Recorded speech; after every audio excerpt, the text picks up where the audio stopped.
Hello everyone, economics class 12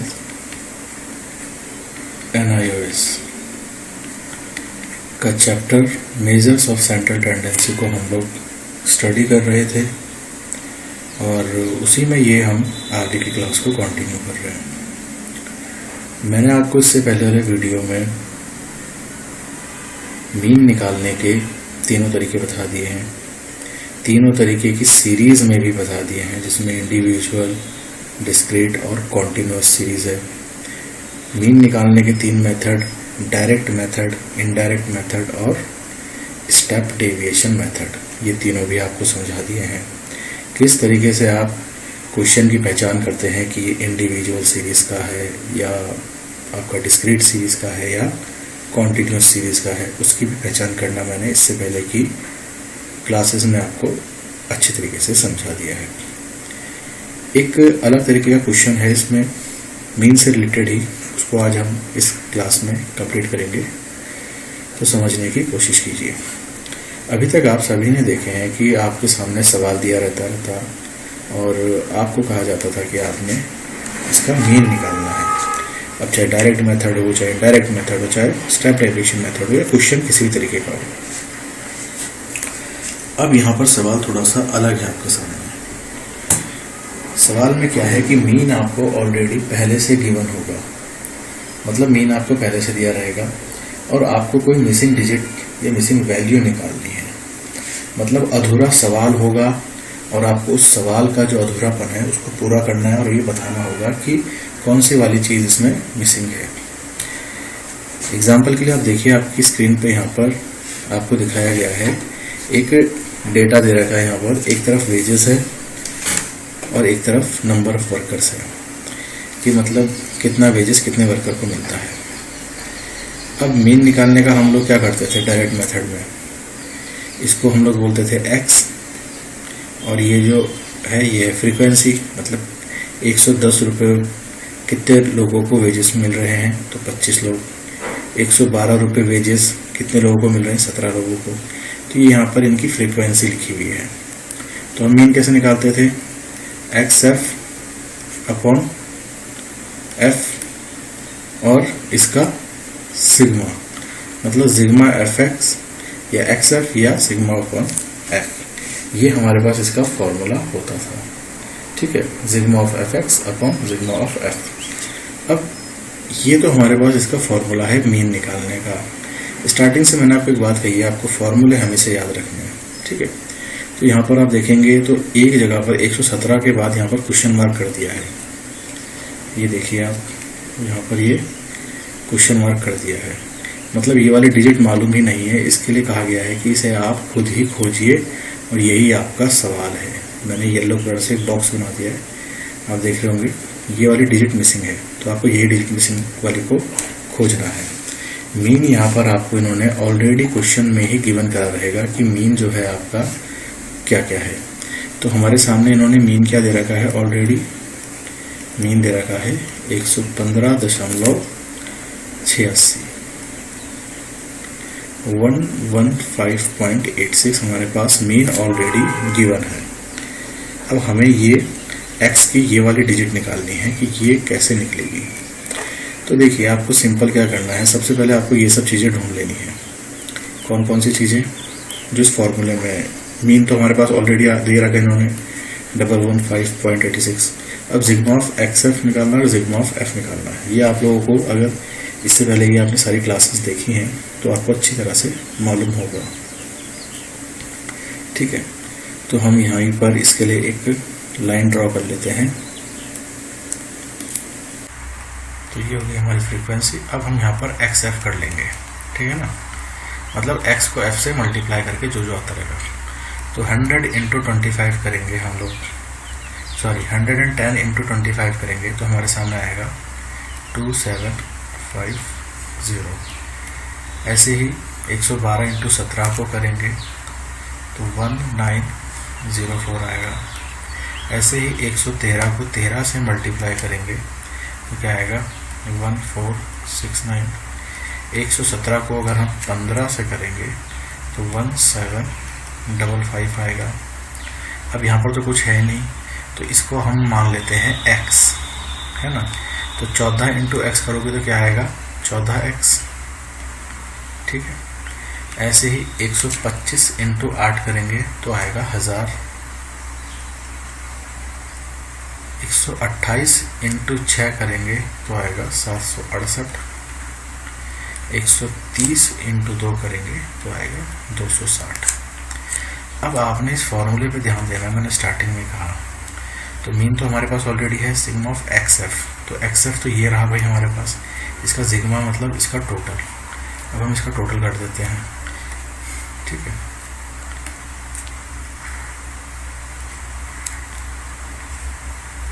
sigma of FX का अगर हम सारा टोटल करते हैं तो ये आता है 9906। क्या आता है 9906, क्योंकि हम लोग शुरुआत में क्या करेंगे, जैसे 2750 नंबर है, 1904 भी नंबर है, 1469, 1755, 1000, 768, 260, तो नॉर्मल डिजिट से इनको तो हम ऐड कर लेते हैं। इन सबको ऐड करा तो 9906 करके आया, प्लस ये 14x इसमें ऐड नहीं उसका, तो इसको हम लिखेंगे 14x, ठीक है। तो अलग से हो गया। फ्रीक्वेंसी का अगर हम पूरा टोटल कर लें तो ये 25, 17, 13, 15, 14, 8, 6, 2, इसको अगर हम सारा टोटल कर लें तो सिग्मा ऑफ F हमारे पास आ जाता है भाई 100, ठीक है। ये बात क्लियर है।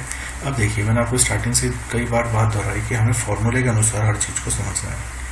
तो हमारे पास मीन क्या दे रखा है इन्होंने, ये 115.86 is equal to sigma of XF ये था ना मैंने निकाला, इसका टोटल क्या आया 9906 plus 14x divided by sigma of F। Sigma of F क्या है हमारे पास 100, ठीक है। इस तरह से हमने ये सब चीज़ें इस कैलकुलेशन में डाल देनी है। आप सभी को मालूम होगा कि इक्वल्स टू के इस तरफ है तो ये इसके साथ जाके मल्टीप्लाई हो जाएगा, तो क्या होगा 115.86 इंटू 100 हो जाएगा इक्वल्स टू 9906 प्लस 14x, इस तरीके से होगा, ठीक है। इसको आपने इससे मल्टीप्लाई करा तो पॉइंट के बाद दो डिजिट हैं और यहाँ पर 2 0 हैं, तो ये क्या हो जाएगा 11586 हो गया, ठीक है। अब देखो ये इसके साथ मल्टीप्लाई करके तो ये 2 0 से ये 2 वाले पॉइंट हट गए, तो इतना बन गया। इधर आया 9906 प्लस 14x। इसके बाद क्या होगा, अब देखो ये ब्रैकेट के इस तरफ, इक्वल्स टू के इस तरफ है, तो जिस भी वैल्यू का अगर कोई सिंबल नहीं लगा है तो दैट मीन्स कि उसके आगे क्या साइन लगा रहता है प्लस का, माइनस को आपको मेंशन करना होता है। तो अब आप क्या करेंगे 11586, ये 9906 को हम इस तरफ ले आएंगे इक्वल्स टू के इस तरफ। तो ये क्या होता है, जब भी इक्वल्स टू के आप इस तरफ से या उस तरफ से इस तरफ लाते हैं तो इनके जो सिंबल होते हैं वो चेंज हो जाते हैं, ये नियम होता है, ठीक है। तो प्लस था यहाँ पर आके माइनस हो जाएगा, 9906 हो जाएगा इक्वल्स टू हो जाएगा 14x, ठीक है भाई। तो 11586 माइनस 9906 आप लोग अगर करेंगे तो आपके सामने इसका रिजल्ट आएगा 1680 इज इक्वल टू 14x, ठीक है। 14x आ गया 14x, और आगे और करा तो 1680, ये 14 था, ये नीचे डिवाइड में आ गया, ये आ गया 14। इसको जब हम डिवाइड करेंगे तो वो हमारी वैल्यू निकल के आ जाएगी x की। फिर ध्यान रखना कि खाली x की वैल्यू आई है, ठीक है। तो क्या आ गया, से अगर हम पूरा काटते हैं तो काटने के बाद हमारे सामने आ जाएगा x की वैल्यू 120।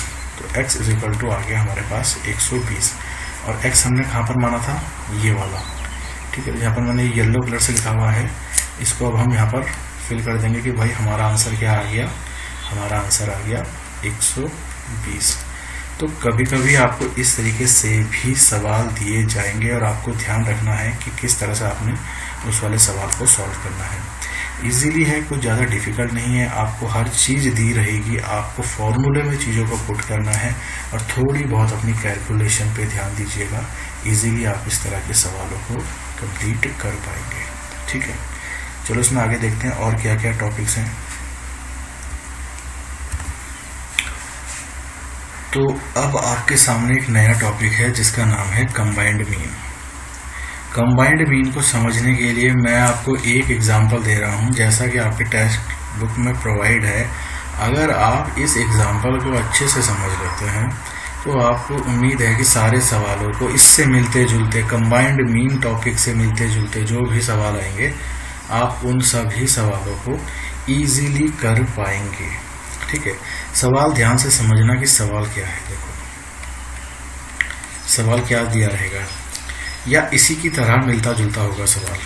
देखो एक क्लास में, ध्यान से सुनना, एक क्लास में उसने कुल बोल दिया कि भैया 150 बच्चे हैं, टोटल 150 बच्चे हैं किसी क्लास में। ठीक है, 150 बच्चे हैं इस क्लास में। अब इसने इन 150 बच्चों को 3 टुकड़ियों में बांट दिया। किस में बांट दिया? 3 टुकड़ों में बांट दिया। ध्यान से सुनना। ठीक है, एक टुकड़ी बनाई उसने 70 बच्चों की, 70 स्टूडेंट की। ठीक है, दूसरी टुकड़ी बनाई उसने 50 स्टूडेंट की। ठीक है, तीसरी टुकड़ी बना दी उसने 30 स्टूडेंट की। समझ रहे हो बात को? दोबारा ध्यान से सुनो। किसी क्लास में कुल मिला के 150 बच्चे हैं, उन 150 बच्चों को 3 हिस्सों में डिवाइड कर दिया, ग्रुप बना दिए। मान लो 70, 50 और 30। इन तीनों को आप ऐड करोगे तो क्या आएगा टोटल? ये 150 बच्चे ही तो हैं। 70 और 50 120 प्लस 30 150। ठीक है, अब इसमें इन्होंने क्या सवाल दिया कि जो 70 बच्चों वाला बैच है, ध्यान से सुनना, जो 70 बच्चों वाला बैच है उनके एवरेज मार्क्स जो आए हैं वो आए हैं 70 बच्चों के 50 मार्क्स आए हैं। अगर इन हम 70 बच्चों का एवरेज निकालें मार्क्स का तो इसमें 50 नंबर आ रहे हैं। मीन और एवरेज हमेशा एक ही चीज़ होती है, ध्यान रखना। Mean is equal to average. ठीक है, आप किसी का मीन निकाल रहे हैं मतलब आप उसका एवरेज निकाल रहे हैं, ये बात ध्यान रखना। ठीक है, तो इसने क्या कहा कि 150 बच्चों को 3 बैचेस में इसने डिवाइड कर दिया है, 70, 50 और 30। 70 वाले बैच के बच्चों के अगर आपने एवरेज मार्क्स निकाले सबके काउंट करके तो निकले 50 मार्क्स। उसी तरह अगर 50 स्टूडेंट्स के मार्क्स का टोटल का एवरेज निकाला गया तो इनका एवरेज आया 55। ठीक है, 50 बच्चों के अगर हमने सारे मार्क्स टोटल करे और उनका एक एवरेज निकाला या एक मीन निकाला तो निकल के आया 55। वैसे ही अगर 30 बच्चों के हमने टोटल मार्क्स सारे कर लिए और उनके हमने टोटल मार्क्स का एवरेज निकाला तो एवरेज निकल के आया का 45। ठीक है, तो इसने टोटल 150 बच्चों के मार्क्स का एवरेज ना दे करके एक साथ उनको टुकड़ों में दे दिया। कहने को ये भी तो कह सकता था कि भैया एक क्लास के 150 बच्चों के टोटल मार्क्स का एवरेज ये है, एवरेज या मीन ये है। कंफ्यूज नहीं होना है। वो अगर आपसे एवरेज भी पूछे तो समझ जाना ये आपसे मीन ही पूछ रहा है। मीन लिखे या एवरेज लिखे दोनों का मतलब एक ही होता है। ये बात अच्छे से याद रखना, मैंने यहाँ पर लिख भी दी है। ठीक है भाई, ठीक है। तो इसने 150 बच्चों का एक साथ एवरेज मार्क्स ना देकर के उनको टुकड़ों में डिवाइड करा, 70 में, 50 में, 30 में, और सबके अलग अलग एवरेज मार्क्स लिख दिए। सवाल में इसने हमसे पूछा कि भाई मैंने तो तुम्हें टुकड़ों में दे दिया एवरेज, तुम मुझे टोटल 150 बच्चों का एवरेज बताओ। अगर मैं टोटल 150 स्टूडेंट का एवरेज मांगू मार्क्स का तो क्या होगा, ये तुम बताओ। ये उसने आपसे सवाल पूछ लिया।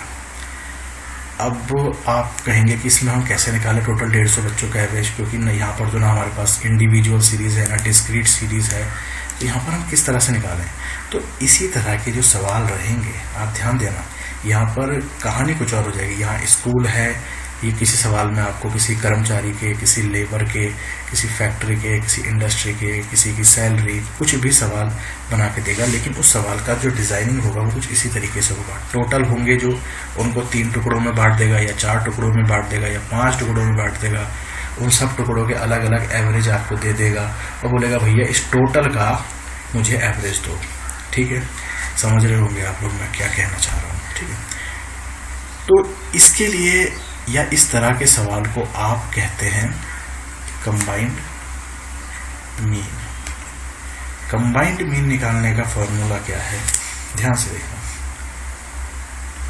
n1 x1 plus n2 x2 मतलब ये मीन 2, फिर n3, फिर मीन 3, फिर इसी तरीके से सो ऑन आप चलते रहेंगे जिस तरह का आपका सवाल है। इसे आप डिवाइड करेंगे n1 plus n2 plus n3 से। अब आप कहेंगे तीनों की तीनों चीज़ें क्या हैं। ये तो रहा आपका फॉर्मूला। अब आप इन चीज़ों को समझिए सब क्या क्या मतलब है। एन का मतलब होगा यहाँ पर number, N is equal to number, और ये आप जानते ही हैं भाई, इसको कहते हैं हम मीन या एवरेज। क्लियर। तो यहाँ पर फॉर्मूले में क्या लिखा हुआ है, n1 plus n1 x1 plus n2 x2। तो n1 क्या हुआ हमारे इस सवाल में, अगर मैं आपसे इसी सवाल में पूछूं तो n1 क्या है, तो आप कहेंगे सर ये तो एवरेज लिखे हुए आपने, तो नंबर तो ये हुए, नंबर मतलब कितने लोग हैं, 70 लोग हैं या 70 स्टूडेंट हैं, उनका एवरेज मार्क्स क्या है 50। तो ये एवरेज मैंने आपको कहा था, average is equal to mean, यहाँ लिखा हुआ भी था मैंने, ठीक है। तो पहले वाले के लिए हमारे पास क्या आया, 70 नंबर है और मीन है 50, तो n1 x1 कह दिया। चीज़ों को हम इसमें डालेंगे तो n1 हमारे पास क्या है, नंबर 70 है, 70 इंटू x1 कितना है हमारे पास, x1 यहाँ पर आया था हमारा, x1 मतलब मीन 1, पहले वाले का मीन, ये नंबर 1 लिख दिया, इसको आप नंबर 2 कह लेंगे, इसको आप नंबर 3 कह लेंगे, और इसी तरह से और भी हैं तो नंबर 4, और ठीक इसी तरह से इनके मीन को भी आप मीन 2 मीन 3 कह लेंगे, ठीक है, क्योंकि अलग अलग मीन है तो मीनों को सीरियल नंबर भी दे दिया गया है, ठीक है। तो n1 आया हमारा 70 और मीन 1 क्या है हमारा 50, मीन 1 है हमारा 50। फिर हमने प्लस करा, ये तो आप समझ गए। फिर n2 क्या है हमारे पास, n2 number of second student क्या है 50 इंटू x2 मतलब ये क्या है मीन 2, तो सेकंड वाले का मीन क्या है हमारे पास 55, ठीक है। तो 50 इंटू हमने करा 55, फिर हमने प्लस का साइन लगाया। फिर n3 क्या है हमारे पास, n3 है हमारे पास 30 और मीन क्या है, मीन 3 45, तो 30 इंटू 45, ठीक है। ये सब चीज़ें हमारे पास आ चुकी हैं। अब हमें क्या चाहिए नीचे, अब नीचे चाहिए n1 n2 n3, इन तीनों को प्लस कर देंगे। तो भाई n1 n2 n3 क्या क्या थे हमारे पास, ये खाना ना शुरू में, तो ये तो रहा हमारा n1, ये रहा n2 और ये रहा n3। तो 70 50 30, ये 3 है हमारे पास, 70 50 और 30, ठीक है। इतनी बात आपको समझ में आ रही है कि किस तरह से हम लोग इस क्वेश्चन को कर रहे हैं, आ रही है बात समझ में, मैंने आपको सब कुछ अच्छे से समझा दिया, ठीक है। तो हम लोग यहाँ पर क्या निकाल रहे हैं, कंबाइंड मीन, और इसी को आप रिप्रेजेंट कैसे करेंगे, mean is equal to total निकाल रहे हैं हम कितने नंबर्स का, हमारे पास कितने यहाँ पर 70 का बैच है, 50 का बैच है और 30 का बैच है, कितने बैच हैं टोटल बैच हैं ये 3। तो आप क्या लिख देंगे एक साथ के लिए 1 2 3, हम 3 लोगों का कंबाइंड मीन निकाल रहे हैं, 3 मीन में से कंबाइंड मीन निकाल रहे हैं, ये भी कह सकते हैं। तो 70 इंटू 50 करा आपने, 7 पंजे 35, ये आया आपका 3500, ठीक है। आ रही बात समझ में। ठीक उसी तरह से आपने 50 इंटू 55 किया, ठीक है, और 50 इंटू 55 आपने करा तो यह है 5 50 27, ये आ गया आपका 27 50। 30 इंटू 45 करा आपने तो आपका आया 1350। 70 50 और 300 करा, 50 और 30 80 और 70 150, ये आ गया आपका 150। इस टोटल को आपने कैलकुलेट करा तो ये लगभग बना आपका 7600, डिवाइडेड बाय करेंगे आपसे 150 से, तो ये आपका लगभग आता है 50.6666, इस तरह से आता है। तो अगर पॉइंट के बाद 2 डिजिट के बाद कोई कॉन्टिन्यूटी हो रही है तो आप उसको 1 डिजिट बढ़ा के राउंड ऑफ करके बात खत्म करेंगे, तो 50.67 पे ये बात खत्म होती है। तो 50.67 के आगे हमारे पास टोटल, या हम इसे कह सकते हैं कंबाइंड मीन जो हमारे सामने निकल करके आया, वो आया हमारा 50.67। तो ये रहा हमारा कंबाइंड मीन। एक बार मैं फिर से आपको रिपीट कर दूं कि कंबाइंड मीन आपने क्या समझना है। यहाँ पर आपको जो मीन रहेगा वो बैचेस में दे देगा, वो बैचेस मतलब टुकड़ों में, मोटे मोटे तौर पे बात समझना, देखो अलग उसमें लिख देता हूँ। कंबाइंड मीन में क्या करेगा, वो आपको जो मीन होगा, मीन कहो या एवरेज कहो, ये आपको एक साथ ना दे करके उसे क्या कर देगा, टुकड़ों में दे देगा। किसमें दे देगा, टुकड़ों में दे देगा। टुकड़ों में मतलब बैचेस में प्रोवाइड कर देगा कि भैया मान लो कुल मिला करके 300 लोग हैं, मान लो किसी कंपनी में, ठीक है, 300 लोग हैं कुल कर्मचारी, मतलब इतने एम्प्लॉयज हैं, ठीक है। अब ये क्या कहेगा, इन 300 में से जो 100 लोग हैं उनकी सैलरी का अगर आप एवरेज निकालेंगे तो वो निकल के आएगा ये। अगले 100 लोगों की सैलरी का आप एवरेज निकाल के आएंगे तो वो निकल के आएगा ये। अगले 100 लोगों का सैलरी का अगर आप एवरेज निकालेंगे तो वो निकल के आएगा ये। तो ये इस तरह से आपको टुकड़ों में दे देगा। एवरेज मतलब मीन, इसने यहाँ पर देखो मीन दे दिए, ये अलग अलग हमारे पास 3 तरह के मीन आ गए। हरी बात समझ में, यहाँ पर ये 3 तरह के आपको मीन दे देगा, इसने यहाँ पर आपको 3 तरह के मीन दे दिए। अब आपसे सवाल में ये पूछेगा कि भाई मेरे को टोटल मीन दे दे तू भाई, है ना।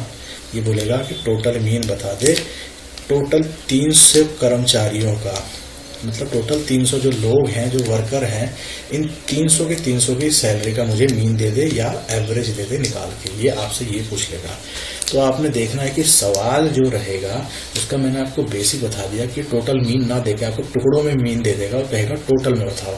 और इस तरह से जो टुकड़े बनाएगा तो उसमें क्या होगा, ये नंबर 1 कहलाएगा N1, और ये इसका मीन 1, फिर ये N2 और ये इसका मीन 2, इसी तरह से ये N3 और ये मीन 3। इस तरह से ये और भी कर सकता है, जरूरी नहीं कि 3 ही टुकड़ों में करे, 4 टुकड़ों में कर दे, 5 टुकड़ों में कर दे। फिर उसके बाद आपने क्या करना है, कंबाइंड मीन का फॉर्मूला याद रखना है। कंबाइंड मीन का मैंने आपको अभी यहाँ पर एक फॉर्मूला दिखाया था, कंबाइंड मीन का फॉर्मूला। कंबाइंड मीन का फॉर्मूला क्या था, N1 मीन 1, और ये बीच में कुछ नहीं, इसका मतलब क्या है कि यहाँ पर है मल्टीप्लाई, ठीक है। फिर प्लस लिखेंगे, फिर N2 इंटू मीन 2, फिर प्लस का साइन, फिर N3 और मीन 3, इस तरह से रहेगा। फिर उसके बाद N1 plus N2 plus N3 और सो ऑन, आगे भी हो सकता है। अगर 4 हैं तो 4, हमारे पास 3 है तो 3 में, ठीक है। तो यहाँ पर आप N1 से आप समझ रहे होंगे ये होता है जिसमें आपने लोगों को बैचेस में बांट रखा है, और जो उनका आपने एवरेज दे रखा है वही कहलाता है आपका मीन।